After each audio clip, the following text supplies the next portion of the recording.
one of the things that people in Wichita remember, and not so much a positive thing about the Wings, are the Save the Wings campaigns. And so in Wichita in the 80s and 90s, there were several Save the Wings campaigns where basically the team was like, we need to get X number of season tickets by this date or the team's going away. And so there would be wing-a-thons on television, and they'd go out and people would sell as many season tickets as they could. And this had left a bad taste in the mouth of some people here in Wichita because they got tired of these campaigns. But one of the things I think I learned from writing this book was that I thought, well, the team, these were desperate times every time they had a Save the Wings campaign. But, from our interviews, I kind of got the feeling that maybe these Save the Wings campaigns weren't always quite as desperate as the team made them sound. Welcome to Good Seats Still Available, a curious little podcast devoted to exploring what used to be in professional sports. Here's your host, Tim Hanlon. Hey, gang, how are you? Thank you so much for coming back and joining us on our little rabbit hole of excursion into the world of forgotten sports and teams and leagues and all that fun stuff, the little journey that we call Good Seats Still Available, the curious little podcast devoted to, of course, what used to be in professional sports. Another fun episode today. If you remember the Orange Army from the 1980s in the old Major Indoor Soccer League, well, you know that I'm referring to the little team that could, called the Wichita Wings. Yes, Wichita, Kansas, aiming higher than its relatively small market-sized roots and joining the top echelon of Major League sports, and in particular this amazing, fun, and exciting league called the Major Indoor Soccer League.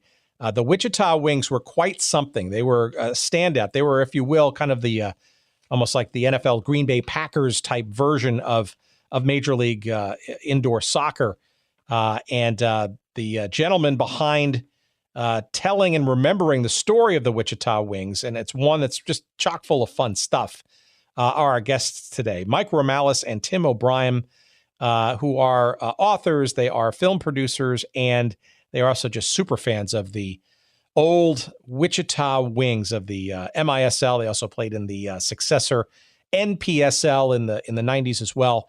The boys have written, Tim and Michael have written a book that came out in the spring of last year. It's called Make This Town Big. It's a great title.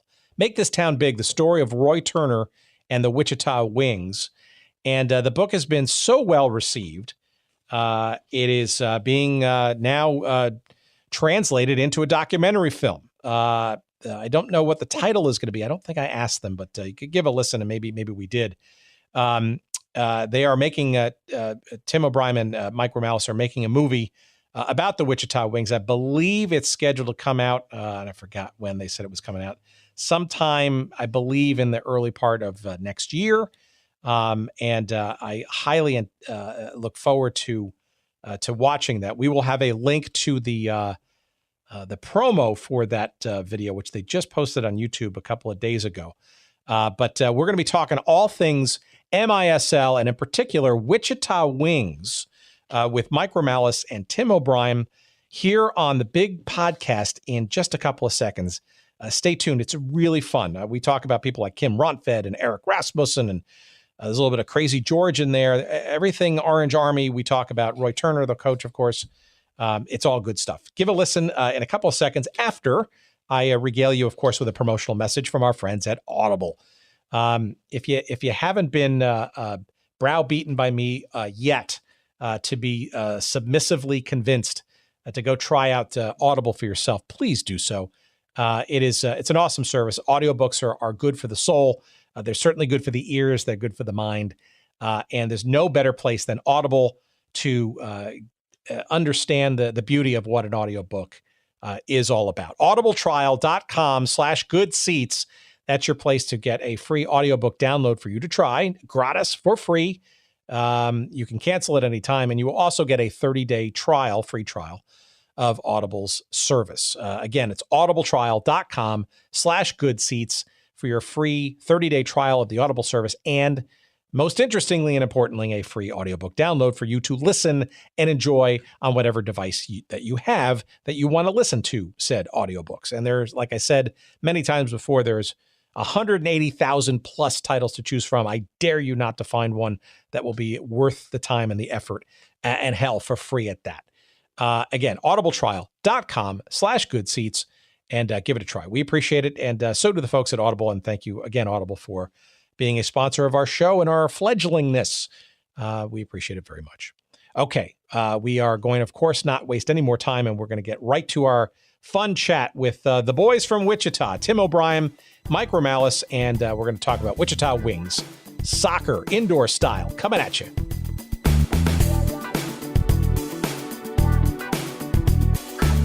Well, give me some sense, guys. A bit of your professional backgrounds, what you guys do now, and perhaps how you stumbled into this story, which looks like you're further chronicling about the Wichita Wings for our audience's background. Well, this is Tim. I had, as a kid, I had followed the Wings. Not as I wouldn't call myself a super fan, but I was a casual fan as a kid. I'm 42, so in Wichita it was a pretty big deal at that time. So I would go to some games, and then I had a Andy Chapman jersey, and I'd watch him on TV as well, both local and national television. And so I was a casual fan, and as an adult, the Wings came back in another form in 2011, and at the time I was writing for a local magazine here called Splurge, and I pitched that we should write an article about the new Wings team, and so I interviewed the GM of the team, and I interviewed Roy Turner, the great Roy Turner, who was the longtime coach of the Wichita Wings, and so it kind of piqued my interest, and so I started going to these new games of the new team, and so I really got excited about it and became a fan of the game, much more so than I ever had been as a kid, and I had known Mike Romalis since we were in high school, and then we also went to University of Kansas together as well, and Mike had been a super fan, and I'll let Mike kind of take over from there. Yeah, my family started going. We went opening night of the 1982-83 season, and I was 6 years old, and we were playing our hated rival St. Louis, the St. Louis Steamers, and I mean, it was just a phenomenal atmosphere. Probably close to 10,000 people in the building, screaming, yelling. I had never been taken to an event like this before. I couldn't believe, my parents were taking us to this, my sister and I. But I tell you, it didn't take long for us to become, followers. We were season ticket holders. So for about the next, 10 years until the end of the MISL, I would say I probably went to about 90% of the games. And it was just such a big part of my childhood. Of course, like many kids in Wichita, I played youth soccer, and so the Wings were a big part of that, and they were just sort of our version, I guess, of the Kansas City Royals or New York Yankees or whatever it may be, as far as our sort of local heroes. So, and so Mike and I would watch old games. Back in maybe 10 years ago, Mike has a collection of a very large collection of Wichita Wings games that he's put on DVDs over the years, and I remember one day just asking him, I was like, well, somebody ought to write a book about all this, and then all of a sudden we were writing a book about it. Yeah, it turned out we were a pretty good team. We both brought our kind of our strengths to the project because, years ago it dawned on me, it was such a great story. The Wings were such a big part of Wichita, yet nobody really had talked about them much anymore. And so, Tim's a good writer, and he had a very good way of, organizing the book and editing the book, and I had, sort of the historical background, if you were, and I still had a lot of my programs and media guides and yearbooks and newspaper clippings. So we had, almost everything at our disposal. It was just a matter of, getting the ball rolling, so to speak. And that ball was got rolling about, I would say it was a 1.5-year process from the first, when we decided. We had a couple friends of ours that I had been working with in a soccer fan organization, local organization that was promoting soccer of all kinds in Wichita, and they had urged me to write this book. And so we met initially with Roy Turner and Kim Runfed, the great Wings player from Denmark, and said, hey, we want to do this, and will you support this project and help us? And they were, very enthusiastic about it. And so it was basically, I had written for a number of different publications over the years, but short form, magazine articles, stuff that's a lot shorter than, I'd never written a book before. And so it was a little daunting at the inception, but as we began to interview people and get started, it all just started to come together. The book almost kind of wrote itself in a way, and we had it was a 1.5-year process from the first meeting with Kim and Roy to the publication.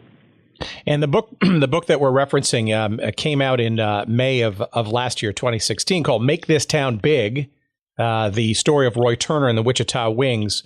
And that book obviously has birthed another project, which you might want to let our audience into that I know about, but is not yet fully realized. But what are you working on now as a result of that book? Well, the book came out, like you said, in May of 2016, and was very successful locally here, and we were a bestseller in the local market for most of the summer, and we sold a lot of books on Amazon as well, all around the country. And but we had we'd always said when we started, while we were writing the book, we were like, God, I wish people could see this. And so we, in the back of our minds, we had this idea of Wichita Wings, the movie. And so I happened to, I went to a premiere of a documentary film called Out Here in Kansas, which is about sexual preference in the heartland and the Bible Belt. And it was anything to do with soccer. But the guys who made it had made a fabulous film. I went to the premiere of it. A guy named Adam Knapp was the director of this film, and his cinematographer was, or director of photography was a guy named Kenneth Lynn, and another man named John Pick also was a producer of the film. And I went to Adam at the end of the premiere, and I said, your next movie should be about the Wichita Wings. And so over the course of the next few months, I kind of wine and dine him a little bit and said, try to convince him this was the thing to do. And he had, luckily for us, been a fan of the team as a kid, and he had been a reporter for the Wichita Eagle, reporting on sports for many years, and then had kind of turned into this documentary filmmaker. And so it was just a perfect, match.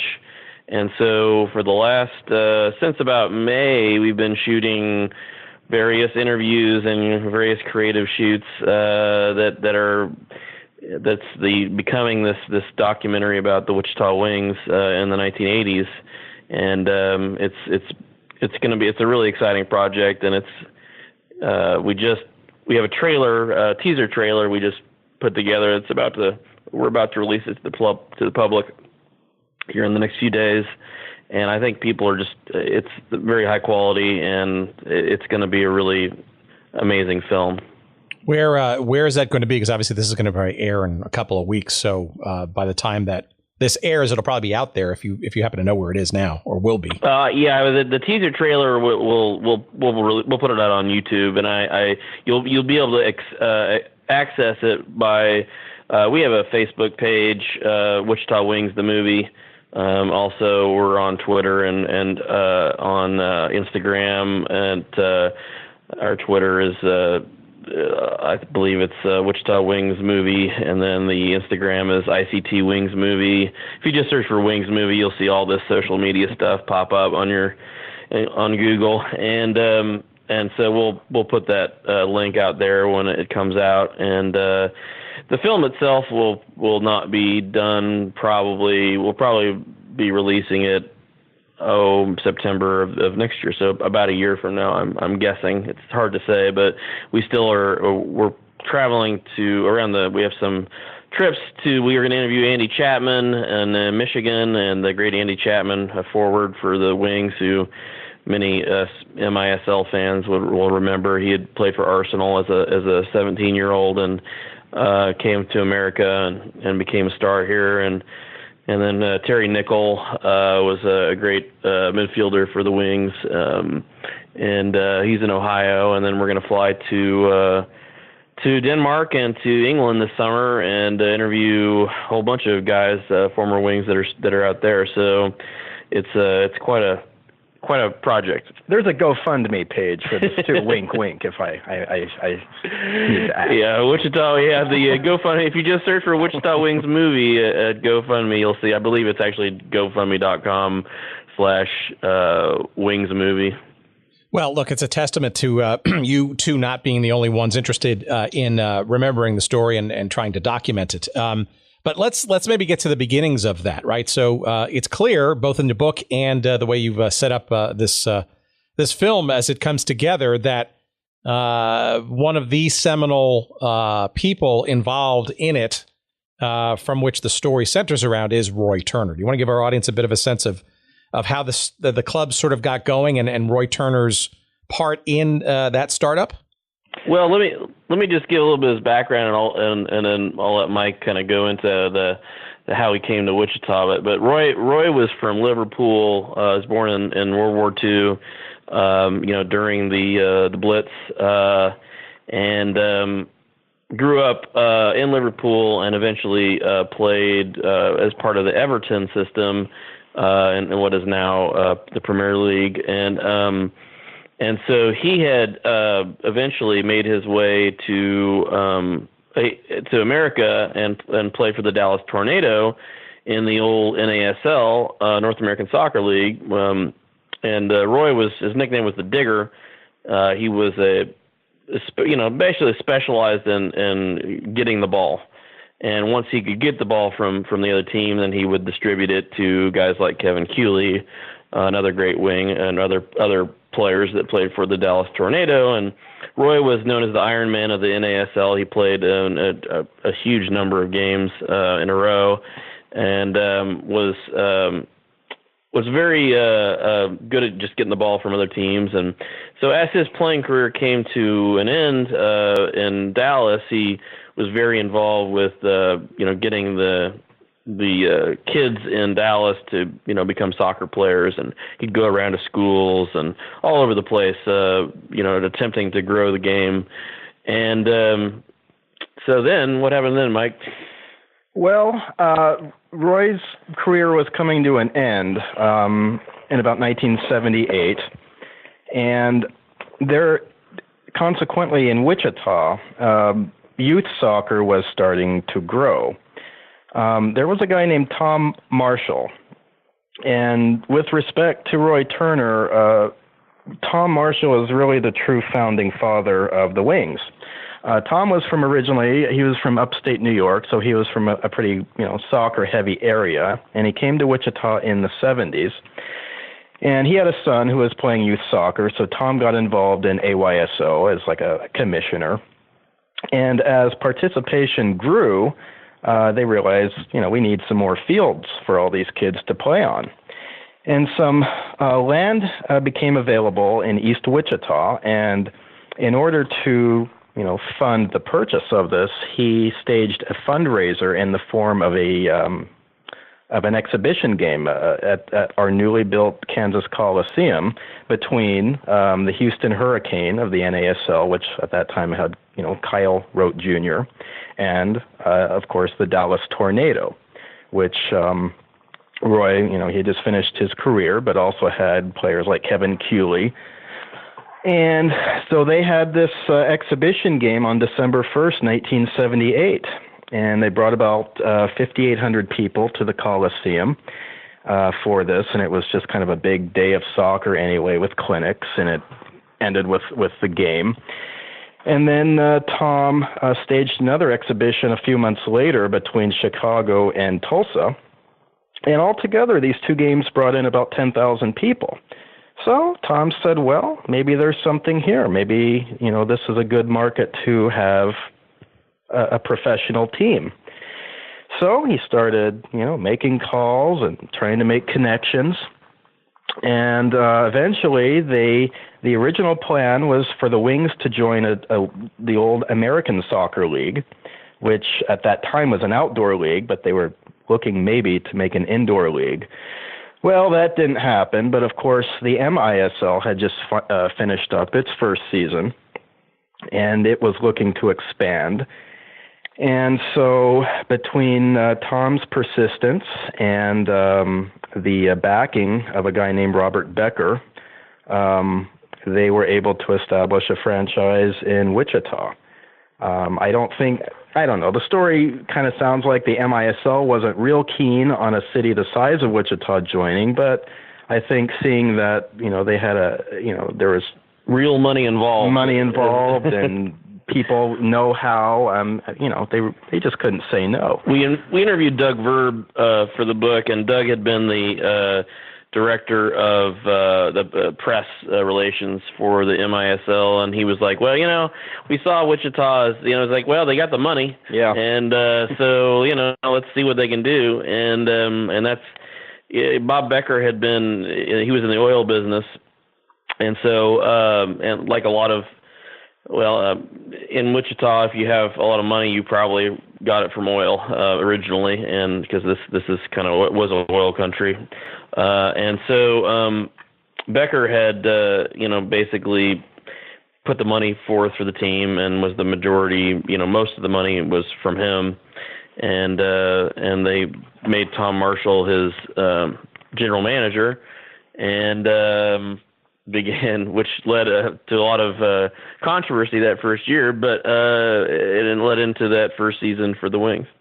What was that controversy? Because there was kind of a shakeup just before the season started, it seemed. Right. It was the week before the first game, so we're talking Thanksgiving week of 1979.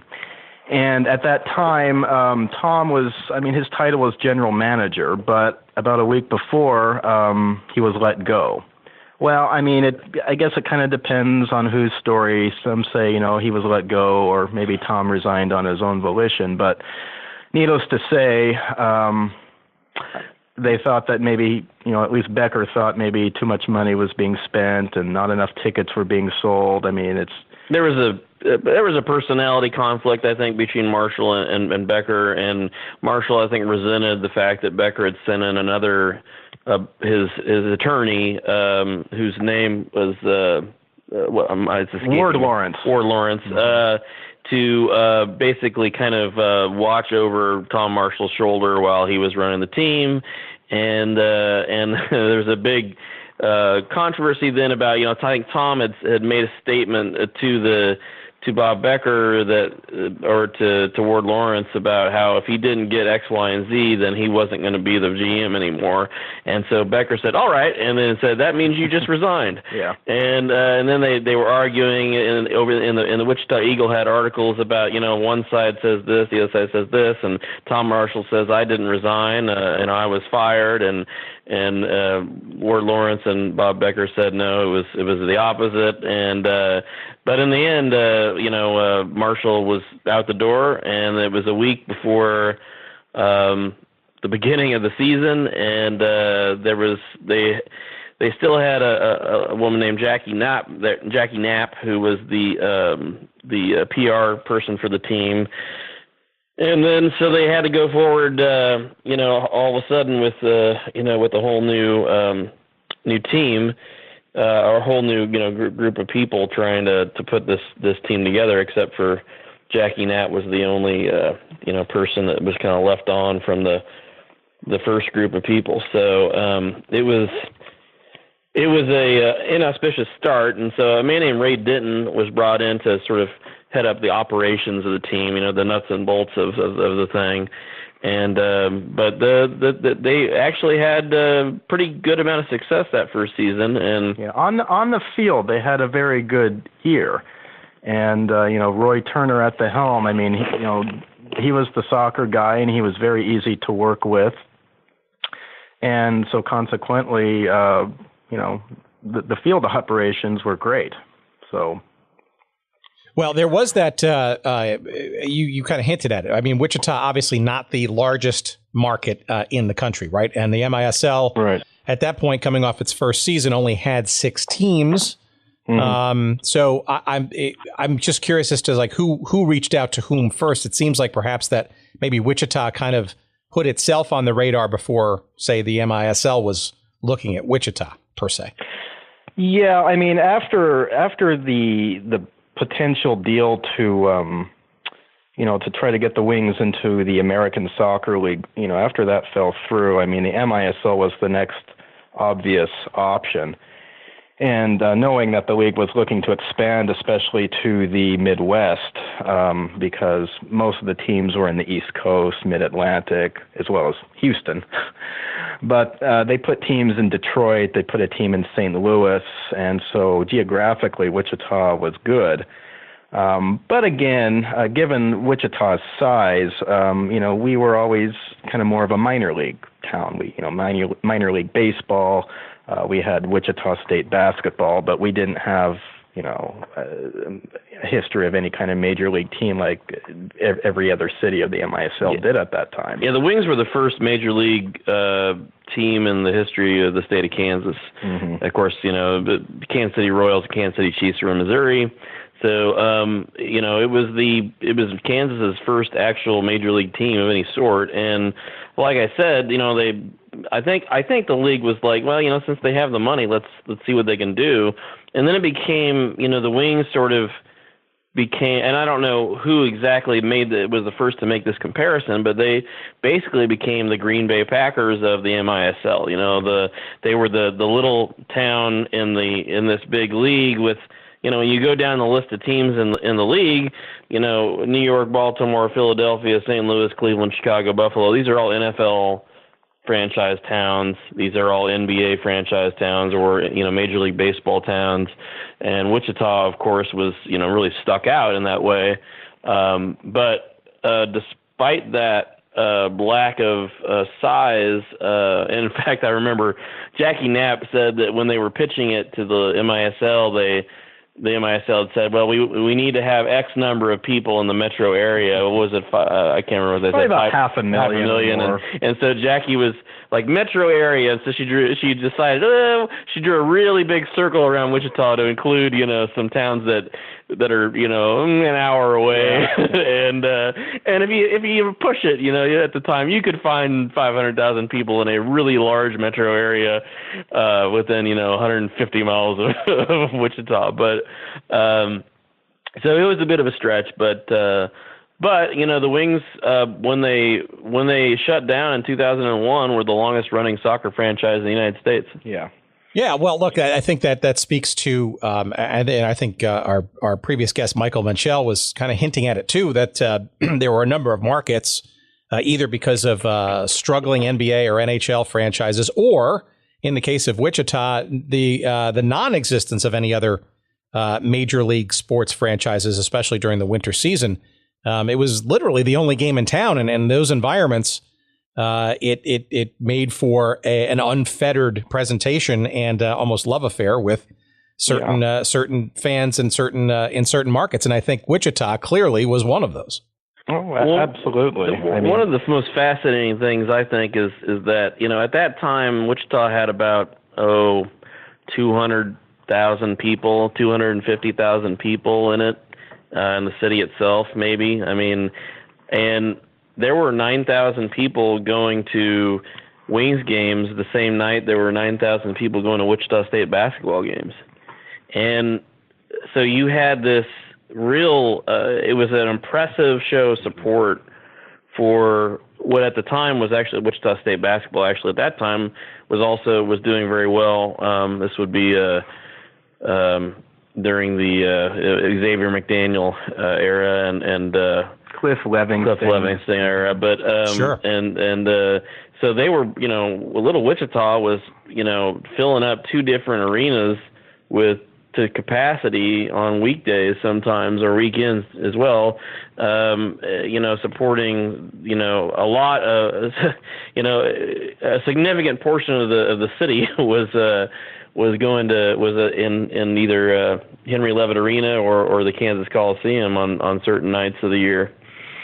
Well, we'll come back to the fans in a second, but I want to kind of just maybe tie a bow around this first season because I guess back up question: did the fans come out in droves during that first season? Was that a challenge? It took a little while. They had to paper the arena for a while. There's no doubt about it. But as the season progressed and as the team, the media was very good. They had good coverage in the paper. And so I think people came out initially as a curiosity. Maybe they'd get free tickets or something. Were the attendance figures somewhat elevated a little bit, maybe a little off? Probably. But overall, people gradually started coming out. And I think by season 3, you had there were about 4 or 5 seasons there in the early mid 80s, later in the 80s as well, where they were basically averaging near capacity at 9,000, over 9,000 people a game, in the high 8,000s a game. And so, but yeah, it did take a little bit, but one of the big breakthroughs for getting the attendance up was a game against the San Francisco Fog, which eventually became the Kansas City Comets, right, Mike? Yeah. And but the San Francisco Fog had a player named Mancini, who was a bit of a hothead and also a former amateur boxer. And he got into it with Jürgen Christensen, the great Danish player who played in the Bundesliga and then came to the Wichita Wings and was a star for the Wings and the MISL Passmaster. And he ended up getting punched out by Mancini during a game that happened to be televised by, I believe, by Cake TV, right, Mike? Yeah. Here in Wichita, and that game was shown, I think, on tape delay. Yeah, it was shown after hours, and this was in the second season, incidentally. But Roy Turner, he made the point in the book that it was after that game, that's when attendance really, really started to spike, and this was relatively still early in the season. So yeah, this is 1980. Mm-hmm. And so, all of a sudden people see this and they read the articles in the paper about, John back and forth between the San Francisco GM and Bill Kentling in Wichita. And so it was a big controversy and people were all amped up about it. And like Bill Kentling said in the book, he says, I loved it when there were fights. It was great for selling tickets. And so, that had happened, and then at the end of the first season, the Wings won or got into the playoffs, and they won was it a play-in game, I believe, and who was it they played, Mike? Well, this goes back again to the first season. It was a one-game playoff, quarterfinal against the team Detroit Lightning, and the Wings literally won it with no time remaining on the clock, and on a goal by Omar Gomez. So that really, and they had very good attendance at that game as well. Yeah, but it wasn't enough though. I guess to convince Becker to continue past that season. Maybe you can give a little hint as to the drama, perhaps that bookended the start versus the end of that season. Becker actually announced that about midway through the season. In fact, it was an interesting day. It was February 25th, 1980. He released the press release that he was not going to fund the team anymore. And it was such a letdown because the previous day, the Wings had just won a very exciting overtime game at home against Philadelphia. That was also the same day that the U.S. Olympic team beat Finland for the gold medal. So then you have this big letdown that Becker decides, I've lost too much money, I will see it to the end of the year, but if you guys want it, you're going to have to find a new backer because this is just not making financial sense for me. The league was really not happy about this announcement. They thought it was I believe Doug Verb said it was a amateurish move, basically, and what are they doing? Announcing this ahead of time, and I think the idea, I think Becker's idea was that, hey, I'm going to try to see if I can drum up interest amongst people, somebody in Wichita to buy this team from me. And all this is so through the last part of the season, you have all this drama of will the Wings come back? And this was really the first Save the Wings campaign, essentially, and so you had an effort to try to find people that were willing to buy the team from Becker. And so the Chamber of Commerce here in Wichita, kind of put forth an effort to look for investors, and they ended up, having like a telethon, and they ended up finding an important person in Wings history, and that was Frank Carney. Frank Carney was the co-founder of Pizza Hut, and was from here in Wichita, and where Pizza Hut was founded. And he, along with Jim Hirschberger, who was in the oil business, and a number of other wealthy people here in Wichita, put money in to buy the team, and Frank Carney became the senior partner of that group. And they purchased it from Bob Becker, and Becker had lost $500,000 that first year. So, but it was the people of Wichita, I think, came out enough at the end of the season that convinced these people that this was something that was worth investing their money and their time in. And with his arrival, basically a clean out of the of senior management as well, right? Yeah, most of the people that had seen the Wings through that first season, they wanted to make the organization as good as it could be. So they wanted to bring in kind of some name people. So that started with Bill Kentling, who had also worked at Pizza Hut. He was in promotions and in sales, and so they brought him in as the general manager, which is probably the best move they could have made, because Kentling was a genius at promotions and generating buzz, and he was great at putting quotes in the paper that were fiery and would generate controversy. Yeah. And before we go Kentling for a second, he actually became somewhat even more involved in not only the team but the league down the road, right?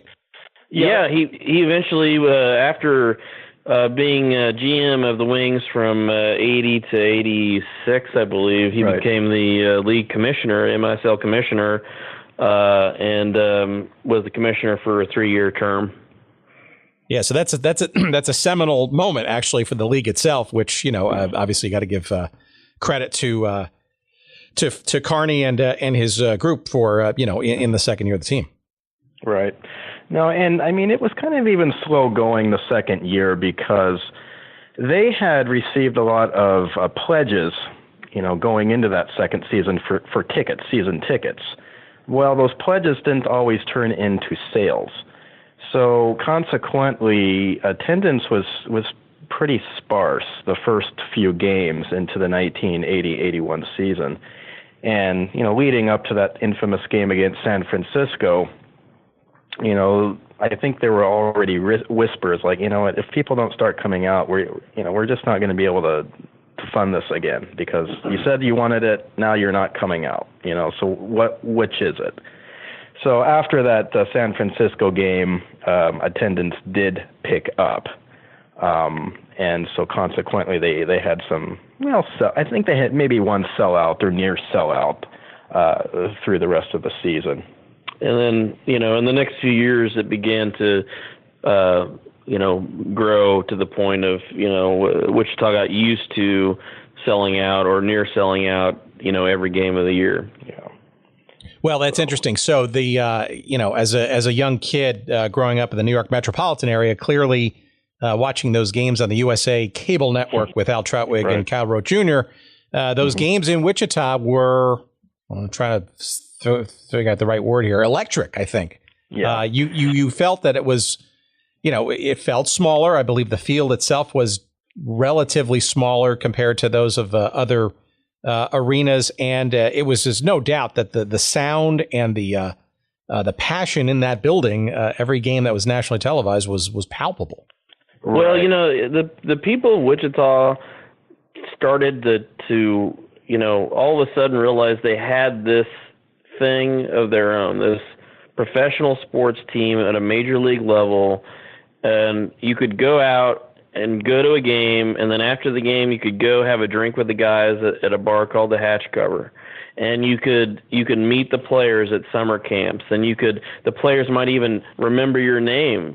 And the Wings became embedded in the community, and this was Wichita was a pretty blue collar community. It was aircraft manufacturing as the base of the town's economy, and so you had all these aircraft workers who were traditionally football, basketball people, baseball people, embracing indoor soccer. And then you had the elite, the city's elite at the games. You had the middle class. You had single women going to the games with their girlfriends. You had the whole town of all these different demographics, Hispanic people as well, coming to the games because it was a big deal for Wichita, and all these different the city came together to come to these games, and because you felt like you were a part of the team, and so people were very enthusiastic, and that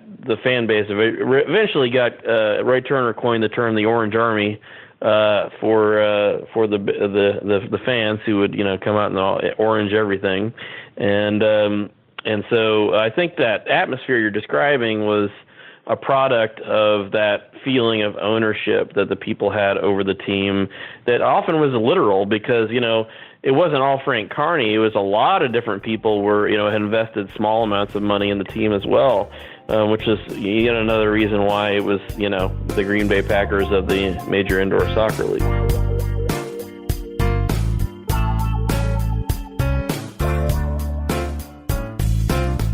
Okay, friends, sorry for the interruption. Just wanted to quickly remind you that today's episode of Good Seats Still Available is brought to you by our friends at Audible, the premier provider of digital audiobooks with over 180,000 titles to choose from in just about every genre you could think of.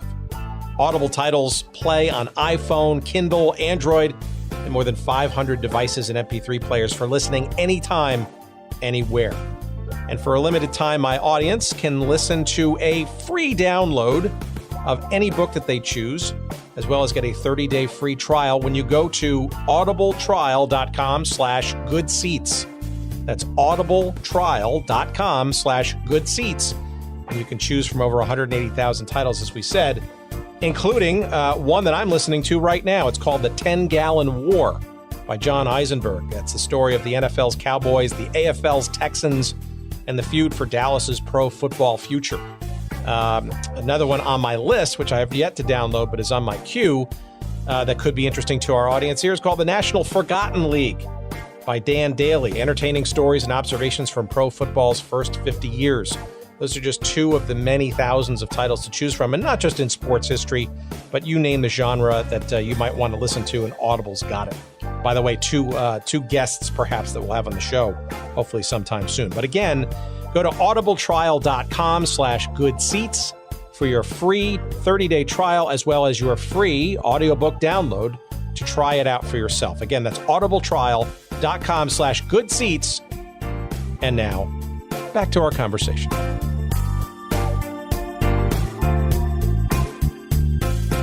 Well, let's talk about some of the play on the field, right? The Wings were always competitive, especially in for the vast majority of the 80s, right, until maybe near the end, as 87, 88, they didn't qualify. But they were always in the playoff hunt, and they never kind of quite got over the hump. But no doubt they were entertaining, right? And no doubt they were competitive, and quite a few all-stars on these teams that Roy Turner assembled. Oh, without a doubt. The quality of the play, I mean, Roy Turner played a very European-style game, pass, pass, pass. The Wings were always considered a very beautiful team in that sense compared to, our hated rivals, the Steamers, who were just a bunch of American animals, So the Wings, yes. I mean, they qualified for the playoffs nearly every year. And as you said, there was always a hump that they couldn't get past, whether it was St. Louis or San Diego, one of the other, teams that were at that time, the class of the league. But it was always very competitive, and we had some of the best players in the league. The Wings had, these Danish all-stars. The Wings just had kind of this pipeline from Denmark and turned some of these guys into, players who were almost just built, almost made for the indoor game, given their foot skills and their passing skills and their shooting and their sense of the game. Kim Runford, I've always thought he was kind of the Bobby Orr of the MISL, and that he could just do everything. He was a great athlete. He could run like the wind. He could shoot. He could score. I mean, he was a defender, so he kind of ran the game on the field, and he was a leader and a captain. And so he was obviously just the heart and soul of the franchise for years. And that of course extended later on to guys like Erik Rasmussen and Jurgen Christensen. And then, of course, later on, Chico Borja. So we had just some of the most electrifying players in the league. Unfortunately, we just I don't know what was missing to finally get past that hump. But you know what? There were a lot of very good teams in the MISL at that time, but even they couldn't beat San Diego.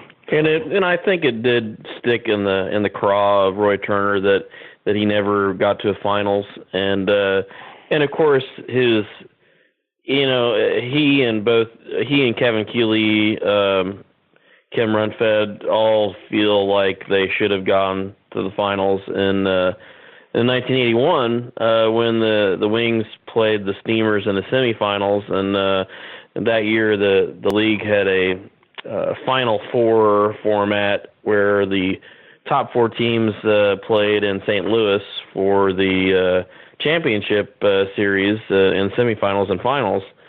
And unfortunately, the Steamers made it to that that Final Four series in St. Louis, and so they were playing on their home field, and Wichita was up by quite a bit earlier in the game.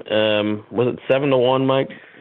The Wings were up, by about 4 goals going into the fourth quarter, and they were just completely outplaying St. Louis. And up until this time, St. Louis had generally beaten us, but this was so odd that we go into their building. There's 17,000 people plus at the old Checker Dome, and all of a sudden, we're turning them inside out.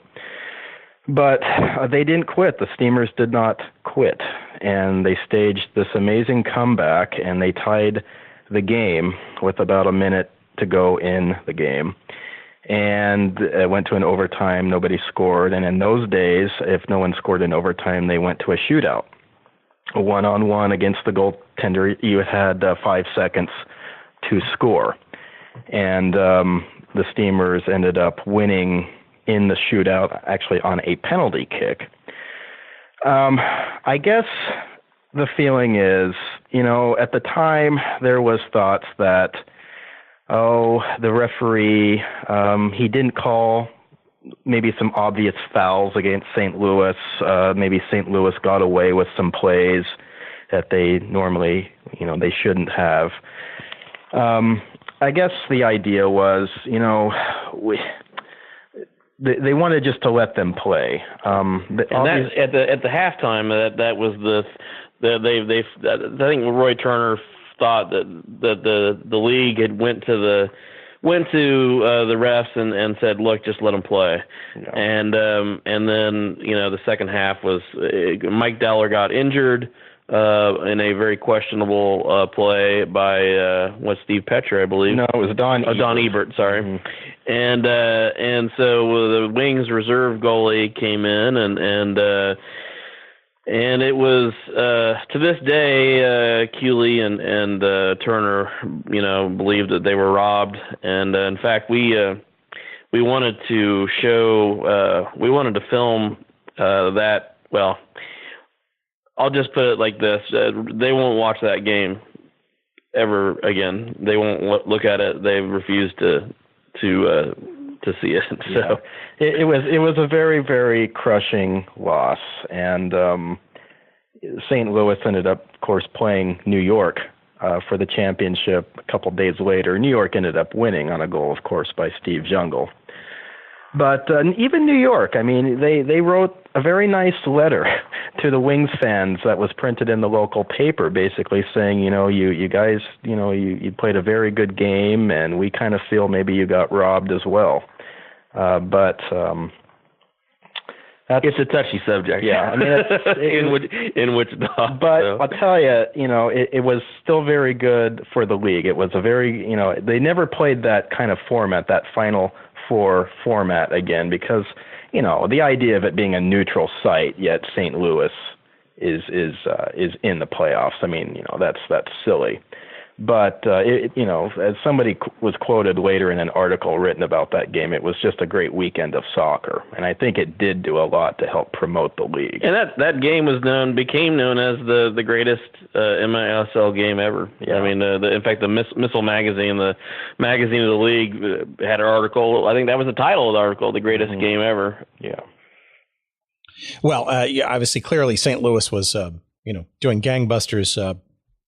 In the stands, and it was that was a phenomenon, and you can easily see why the MISL and its ascendants would look at an environment like that to hold its quote unquote neutral situation. I mean, right? It was the league was a blank slate in those days. I mean, they were just kind of making things up as they went along, in a sense. But you had to promote it, and so you just tried different things, and so. Well, we got that sense with our guest, Michael Menchel, and I guess this sort of leads me into a question which I'm sure is on certain people's minds. Did you ever, based on your knowledge and your conversations with folks involved, and maybe your remembrances as fans growing up, did you ever get the sense, either real or imagined, that perhaps the league didn't want to see such a small market like Wichita succeed? Hint, hint. Well, I think that, again, I think that they would have not preferred to have a city like Wichita. I mean, it was called the Major Indoor Soccer League. We never were a major league town. But again, we proved them wrong. We showed that we could do it. We had the great support. We had a great building. We had great fans. I mean, we mentioned the Kansas Coliseum. Yes, it was the smallest arena in the league by numbers, but when you had 9,800 people in a building with a concrete building with a low roof, well, yeah, it may as well have been 98,000 people. So, our fans were sort of the seventh man on the field. But, I think later on, Wichita proved again and again, despite its financial difficulties, that the team was wanted in Wichita. And you can't blame the MISL for wanting large markets to do well in the to be in the championship series. New York, obviously the biggest market there is, and St. Louis is obviously a much larger market than Wichita. So. It made sense for that the league would want to have big market teams, and because the league was wanting to become, the fourth biggest league in the country, behind NFL, MLB, and NBA, and the NHL. Don't forget. Well, no, but they were ahead of the NHL, I think, at that time. You know, in certain markets they were, and the NBA for that matter. You know, they were wanting these big national television contracts, and they were on USA, and then they were on ESPN for a little while as well, which eventually they lost that contract, and that became, I believe, the NHL's Friday night game on ESPN. But so yeah. So coming to the middle of the decade, right? That's when sort of the next sort of big, sort of sizable shift in management and arrangements for running and coaching the team sort of happened. Do you want to kind of walk our audience a bit through the lead up and the follow out from that? I guess it's circa 85, 86, 87, right? Yeah, going into 1985, 86. Let's see, that was the last year Roy Turner was the coach until, he later on. The summer of 1986, I guess Earl Foreman, he was just going to retire. And so Bill Kentling became the league commissioner. Bill really wanted the job. He felt that, more or less quoted saying that he didn't feel like the league was marketing itself well enough. It wasn't, it wasn't where it could have been. So. And there was an interim figure between Foreman and Kentling. Yeah, Frank Dale was the 85-86 commissioner, and then Kentling went in 86-87, and then so Roy Turner moved up to the presidency of the Wings, and then they brought in the great former player Charlie Cook to be the coach of the Wings. Bonnie Prince, they called him in Scotland. Yeah, so this kind of, like you said, kind of started the next change, the next shift in the history of the Wings. And that transition also involved the ownership of the Wings because at the same time, Frank Carney stepped down as the main shareholder, the senior partner for the team, and it was taken over. We're getting into an era by Bill Oliver, and Bill Oliver, he's a local attorney, and so he had been involved with the team at an ownership level going back to even the early 80s, but by about this time he became sort of the managing partner among many, many other general partners and limited partners. So the Wings, they were owned by many, many people in those days. They really had to kind of spread the risk out by then. But this one seemed to be a bit more stable than, say, the previous change in ownership, right? Which sounds more crisis-like. Yeah, this was a very smooth transition.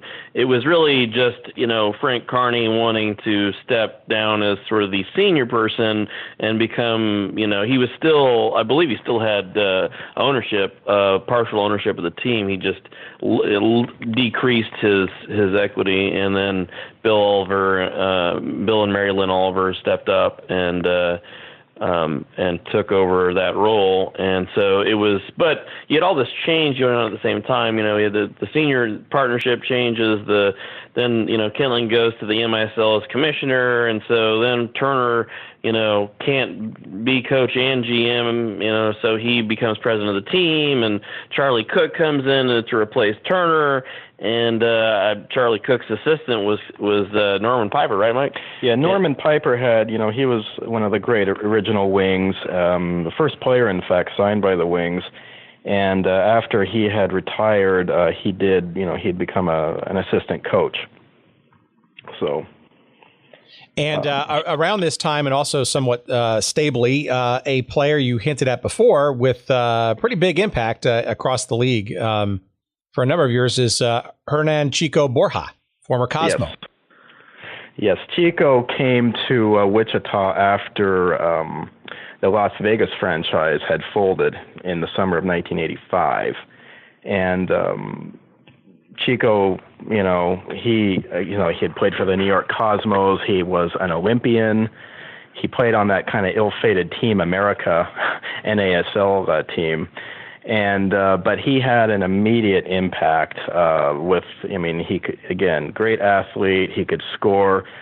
He wore his passion, on his sleeve to a fault sometimes, because sometimes he would take penalties at not great moments of the game. But he added just a great level of excitement and got people, literally on their feet. And like a lot of Wings who came to town to Wichita for the first time, Chico, he was not necessarily super thrilled to be coming to play in Wichita. Which most of the guys who came here didn't really know anything about Wichita other than it was in Kansas, and they imagined it would probably be a lot of farms and things of that sort. And so Chico comes here, and he gets to town at night and is taken to a hotel. And the next morning he wakes up, opens the curtains, and there were cows outside of in the field outside his hotel room. And he thought, "What have I gotten myself into?"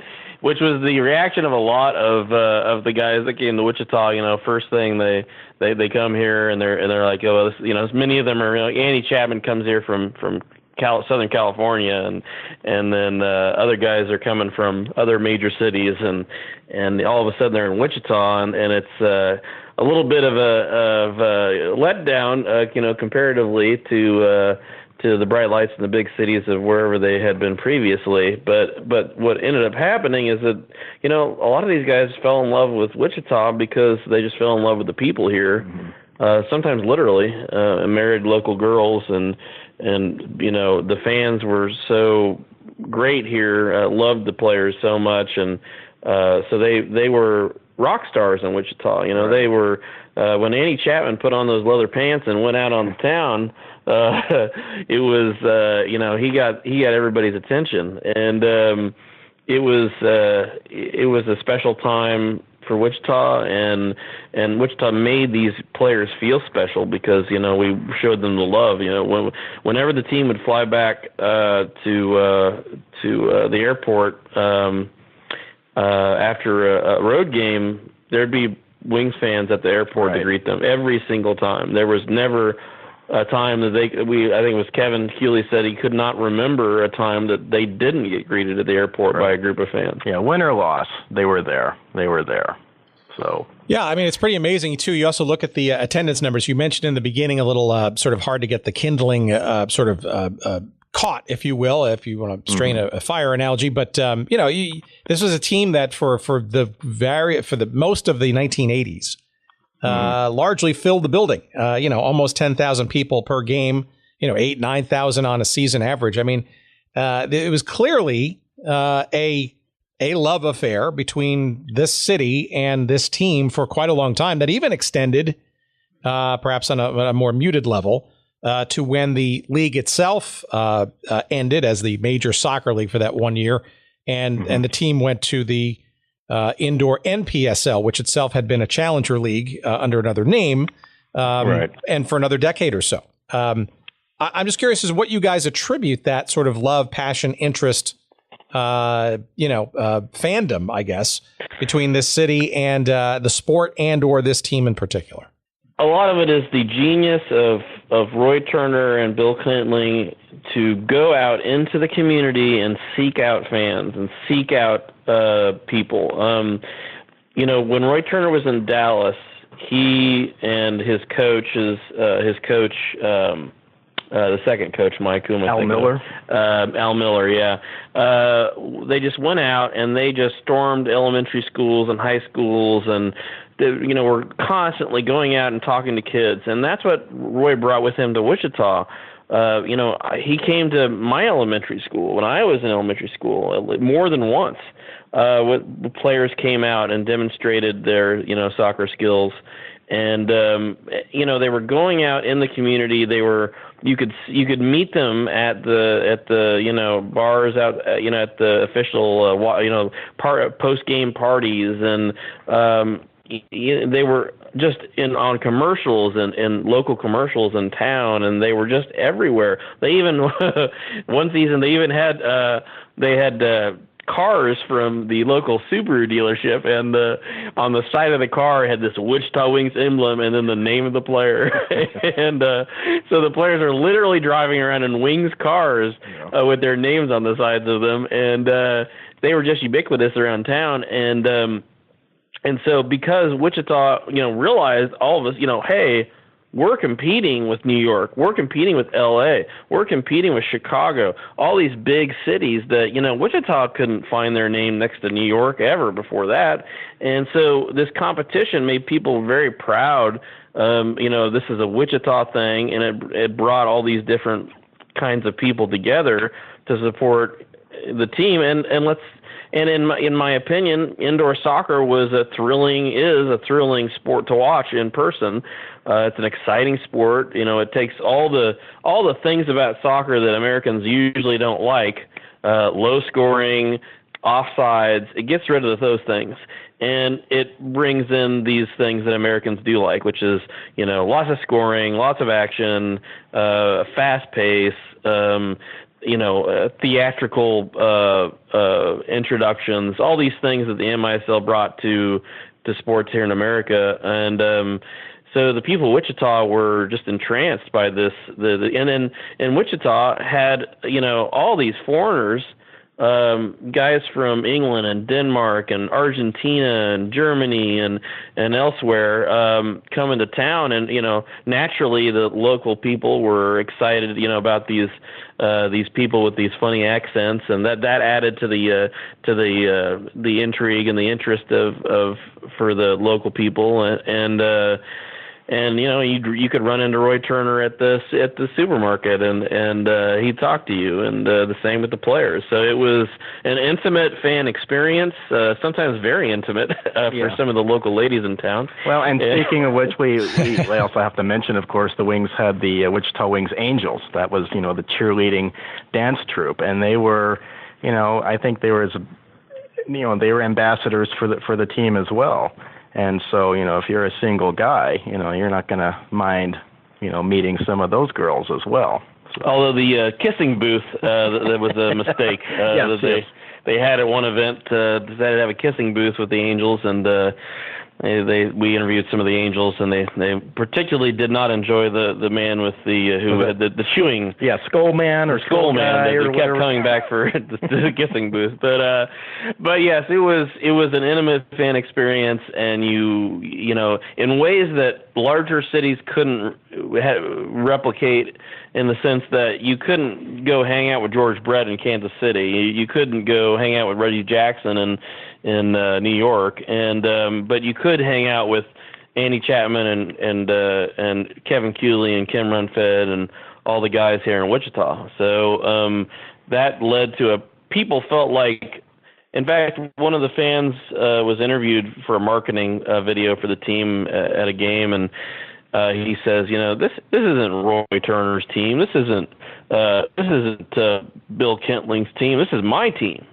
And that encapsulates why the Wings were so popular, because people felt like it belonged to them. Right. And it was affordable. They always wanted to make the tickets affordable. And, maybe it wasn't great for the bottom line for the Wings, but they really never raised ticket prices all that much. And they wanted to, make sure that families could afford to go to the games. And so, you'd go to the game and you'd grow up. You'd literally grow up, with some of the people in your section. So in putting the book together, and obviously now in the process of putting this movie together, obviously you were fans. You clearly understood and experienced what it was to be a Wings fan during those times. But have you learned anything in the book and or in the process of doing this movie that came as a surprise to you, or that you did not know about during that time? Or do you want to save that for the debut of the movie? I learned a lot more than Mike did, in the sense that Mike was a super fan. I think Mike didn't know the actual dimensions of the players' waistlines, but no, just kidding, Mike. One of the things that I found interesting was when the Wings. One of the things that people in Wichita remember, and not so much a positive thing about the Wings, are the Save the Wings campaigns. And so in Wichita in the 80s and 90s, there were several Save the Wings campaigns where basically the team was like, we need to get X number of season tickets by this date or the team's going away. And so there would be wingathons on television, and they'd go out and people would sell as many season tickets as they could, and this had left a bad taste in the mouth of some people here in Wichita because I got tired of these campaigns. But one of the things I think I learned from writing this book was that I thought, well, the team, these were desperate times every time they had a Save the Wings campaign. But, from our interviews, I kind of got the feeling that maybe these Save the Wings campaigns weren't always quite as desperate as the team made them sound. And I think essentially what they were it was a way for the team to measure the community's support, because the people that were funding the team were willing to go spend more money and lose money again next year, as long as the people of Wichita were willing to come out and buy season tickets and go to the games. And there may have been a bit of theater involved in some of these Save the Wings campaigns where it wasn't quite as desperate as they made it sound. And so that was something that I did not realize. And that is I would say maybe not everybody would agree with that statement, but I think if you really got to the bottom of it, I think that might have been the case. Mike, what about you? Well, they made the numbers known how much they had lost. And, I mean, they lost a lot of money. I mean, we're talking, 30 years ago when they're saying, we lost $607 or $700,000. Well, maybe in the world of professional sports now, of course, that's minuscule. But in those days, I mean, that's, the equivalent of well over, $1 million now. I don't know. Again, revenue streams were relatively, you just didn't have that many. I mean, like I said, they didn't really ever raise ticket prices. You had your advertising revenue. You had maybe some merchandising revenue. There was really little TV money. I mean, indoors, it was just a very, very expensive thing to put on. I mean, you're paying these world-class players really what they should be getting paid. I don't know. Did you learn anything, Mike, from writing this that you didn't know? I was trying to think about that. I'm sure I can't think of anything off the top of my head, that really knocked my socks off. I guess honestly, even when I was researching, even in the old newspapers, I guess one thing that was interesting to me was the fact that the Wings were originally conceived as an indoor-outdoor type franchise. I had never seen that written anywhere in any of the old publications.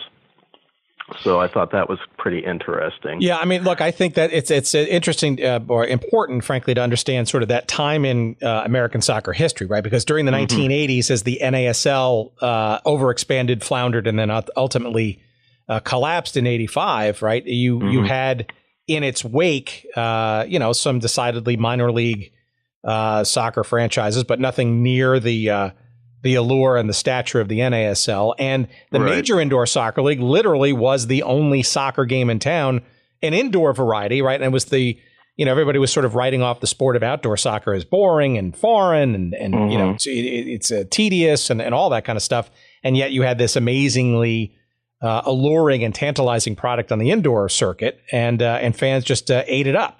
Right. As outdoor soccer has finally, gained solid footing in this country, I like to think that at least one contribution we've made, to soccer history is that realization that for about close to 10 years, indoor soccer, it was the only legitimate professional way to play soccer in the United States. And it's I think it's hard for people to realize now how big indoor soccer was at that time. I mean, Chico Borja was left the Wings after the '86 season, I believe it was, or '87 season. I can't remember now, but he was signed away by the LA Lasers, who of course were owned by Jerry Buss, owner of the LA Lakers.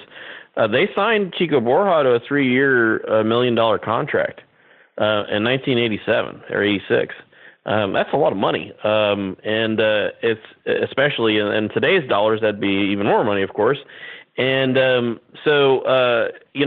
in Wichita, Kansas were making $100,000 a year in 1985 money, playing for the Wichita Wings. Not every guy, but Kim Renfed, the top level guys at that time in Wichita, were making around $100,000 a year to play indoor soccer in Wichita, Kansas, which is pretty remarkable.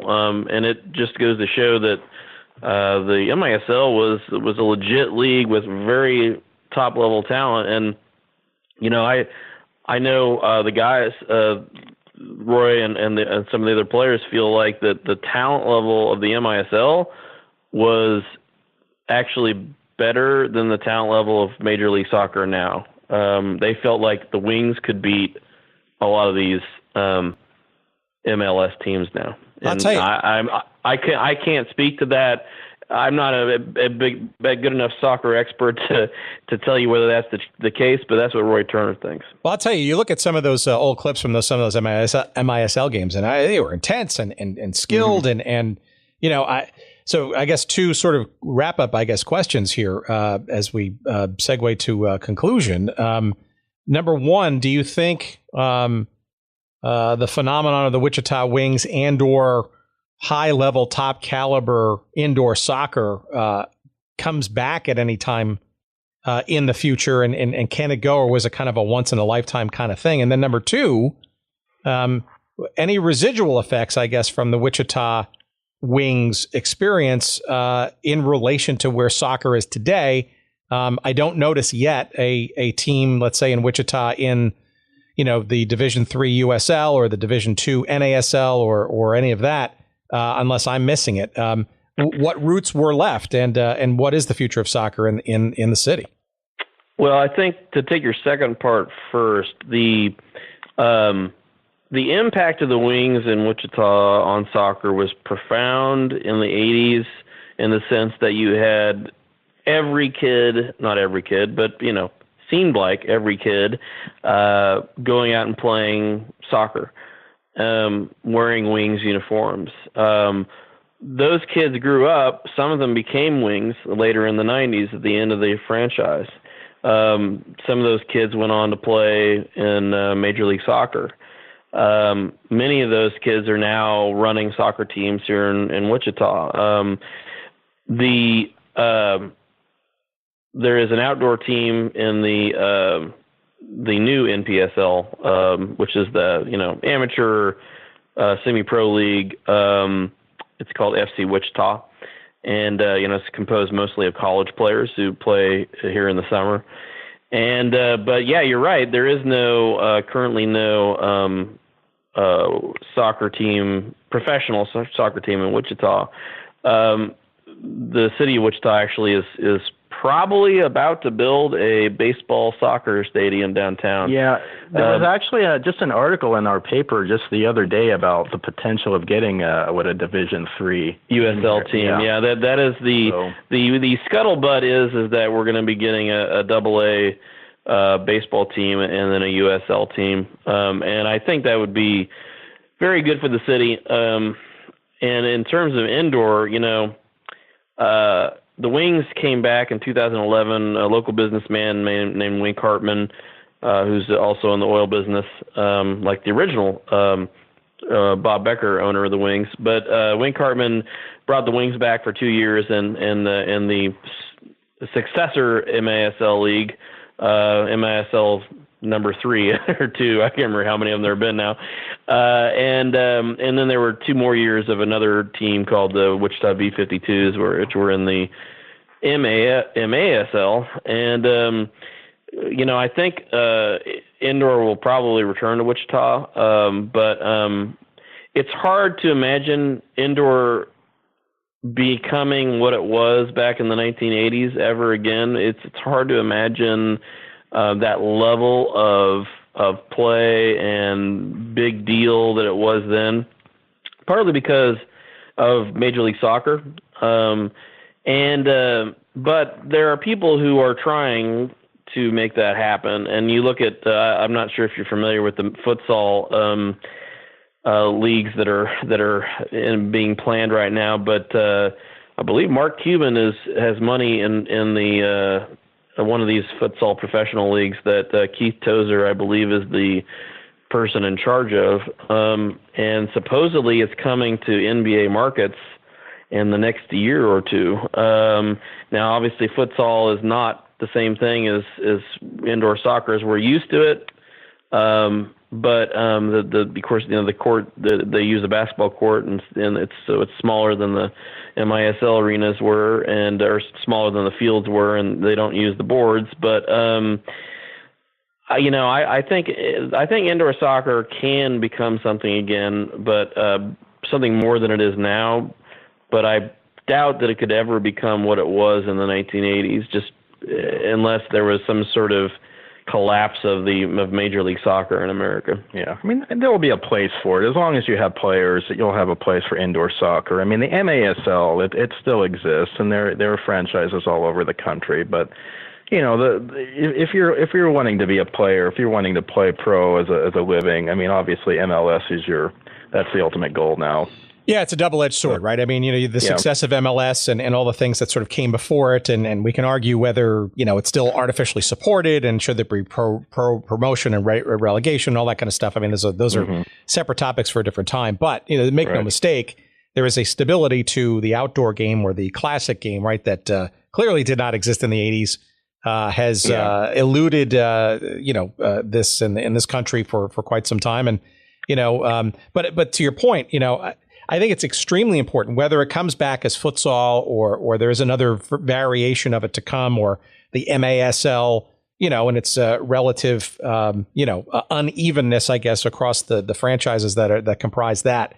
One thing when the National Soccer Hall of Fame comes back online physically next year in Dallas, or just outside of Dallas in Frisco, I remember going there a couple of times when it was in Oneonta before they sort of went dormant for a number of years.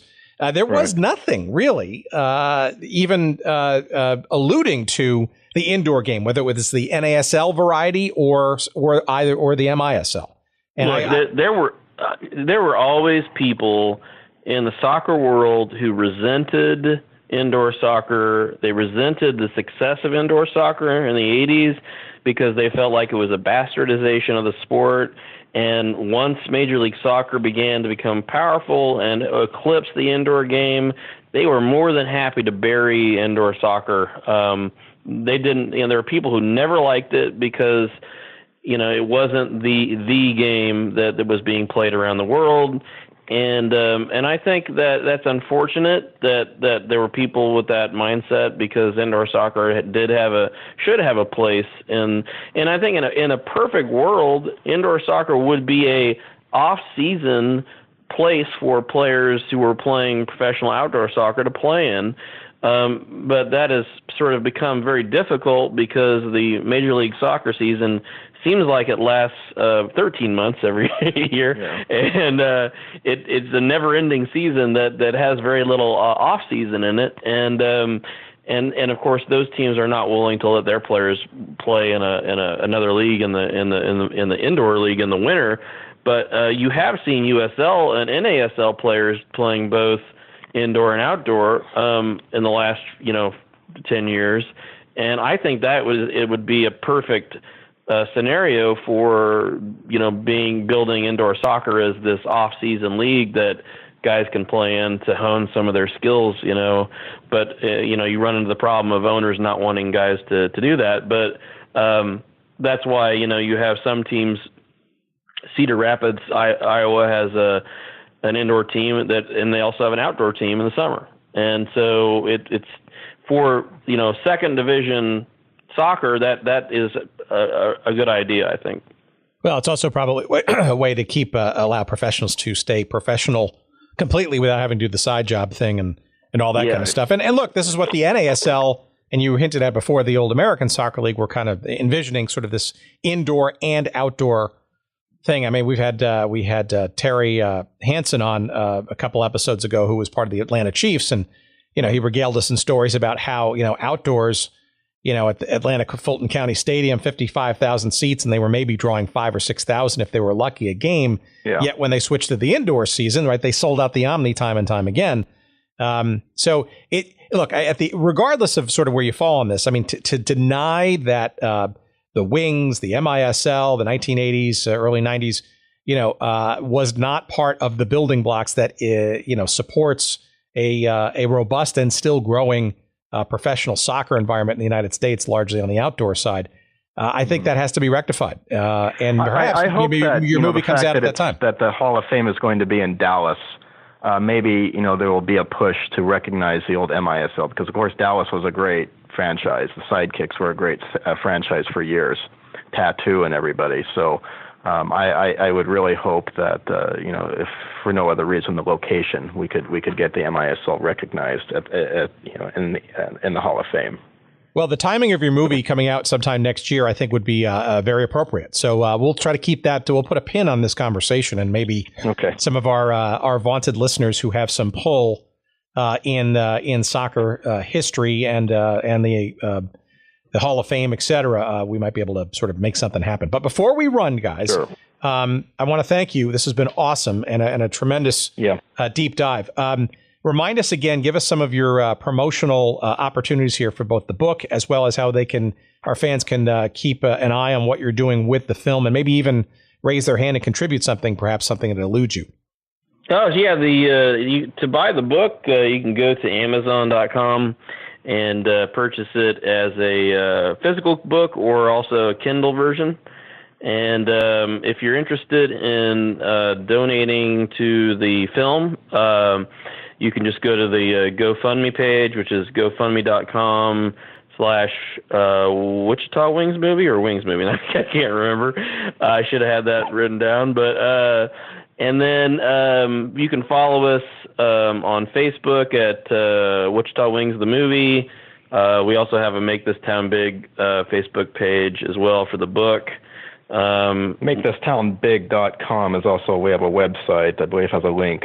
Yes, MakeThisTownBig.com. And then our Twitter handle is ICT Wings Movie, ICT Wings Movie. And then we're also on Instagram at Wichita Wings Movie. And so any of those, I'm always on social media putting things up for about the film and about the movie, and so we'd love to have people contact us on there and interact with our pages and buy the book, donate to the movie, and follow what we're doing. Keep the Wings memory alive. Indoor soccer memories alive. And we have a Wings beer right now. Actually, there is a local brewery here in Wichita called Aeroplanes Brewing, which is we just came out with the Chico Beer Ha, a American wheat beer, which is dedicated to Chico. Borja, the great American player originally from Ecuador, and $1 from every pint goes to the Wichita Wings movie. And unfortunately, it's not in bottles yet, but you can. So you have to be in Wichita to get it. But so we're trying to take over the world.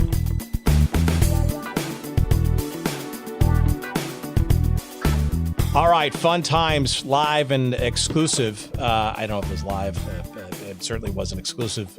However, it was definitely from Wichita.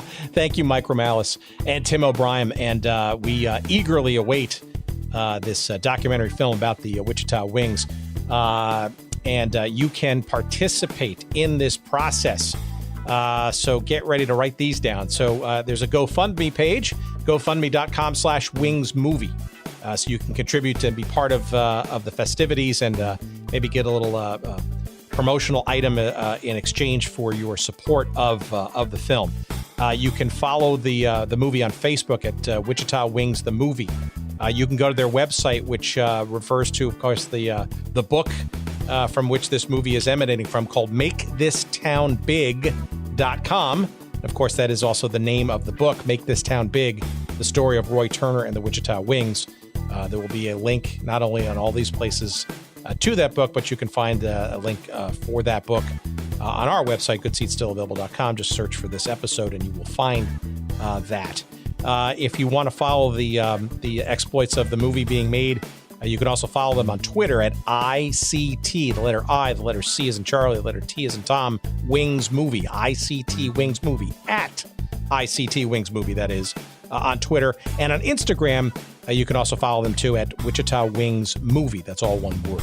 No shortage of places to keep up with Messrs. Romalis and OBryhim as they continue their journey into making the movie about the Wichita Wings. Again, the book as well is available now to whet your appetite while we all wait. And again, it's Make This Town Big, the story of Roy Turner and the Wichita Wings. Find it wherever good books are found. So thank you to them. And of course, thank you to you for listening. Please, by all means, keep going to our website, goodseatsstillavailable.com. If you've missed any episodes, you want to download or find supplemental information, books and movies, etc. from such, that's the place to find it. goodseatsstillavailable.com. On social media, of course, you can follow us, and please do so. We encourage that as well. We love chatting with you in that form and fashion. That's on Twitter at GoodSeatsStill. You'll find us on Instagram at GoodSeatsStillAvailable. And you will also find a Facebook page devoted to this here little show as well. Before we go, we do want to thank, of course, our friends at Podfly Productions who make this sound dandy, much dandier than I give it to them in raw fashion. But the folks, they know who they are, but let's tell the audience as well. It's David Gregerson, Corey Coates, Eric Begay, and of course, Jerry Payne, Podfly Productions. That's podfly.net. And if you need help with your professional sounding podcast needs, that is the place to go. And frankly, too, if you're thinking about starting a podcast and just are a little intimidated by the whole process, Podfly is a really good place to help you through that process. Podfly.net. Podfly Productions, the name of the company. Thank you, guys. Without you, I can't do this. And without you, the listeners, I can't do this. I appreciate your support. Your cards and letters, keep them coming, as they say. And we are encouraged and enthused by your passion for what we're doing, and lots more good stuff to come. My name's Tim Hanlon. Thank you so much for listening. We'll see you next week. And until then, take care.